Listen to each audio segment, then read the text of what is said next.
Service Learning Project.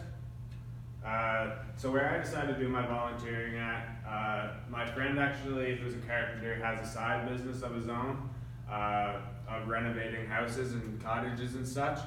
And I was just talking to him about my university schedule, and I was seeing what he was up to. And he actually told me about this house that he was going to look at in Price. And it was extensive amount of it had to be torn out and gutted. And I've had quite a bit of experience in demolition as I spent a summer doing it, so I told him that I needed some volunteer hours. And he thought the idea sounded great, and it actually helped him get the job because he's able to undercut other people trying to get the same job. So what the job is itself, it's renovating a house out in North Rustico.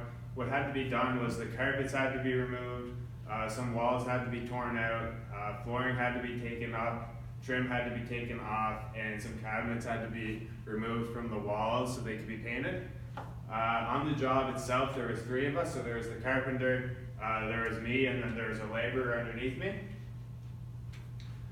So my responsibilities on the job was to handle the basement. So what had to be done in the basement was there was a little addition to a room that was added on.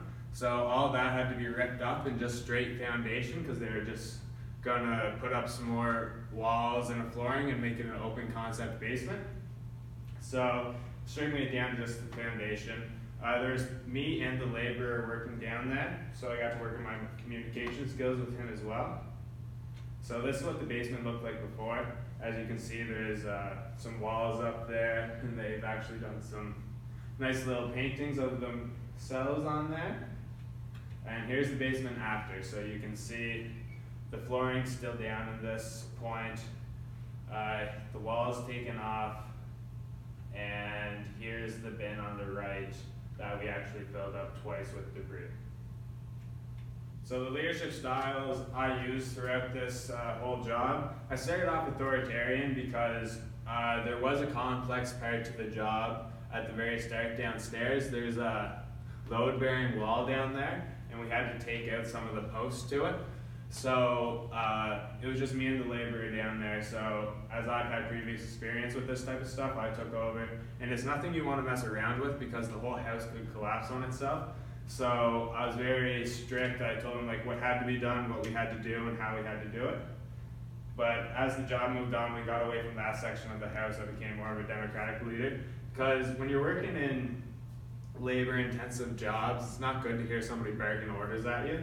You get very frustrated and worked up about it. So making sure that the laborer has his voice heard and has his ideas listened to, it makes a big difference in this type of working environment. And how it relates to this class, I use my communication skills. So I had to communicate with the carpenter and see what his expectations was of me, of the laborer, and what he expected from the job itself. So I had to understand what he was saying. We actually had a good communication stream going. For time management, we were under some time constraints for certain aspects of this job. And one specifically was the bin itself. There was a daily cost and a pickup and delivery fee. So making sure that we filled it up as quick as possible and got them to pick it up and drop it back off so we could fill it up again. So it would cost the least amount of money possible. That was one part of it. And I learned that I was very task-oriented whenever we were going out throughout this whole project. I realized that I can do one job, finish that, make sure I know what has to happen next and after that next step, and make sure I just keep on following the right steps so I can achieve the end goal.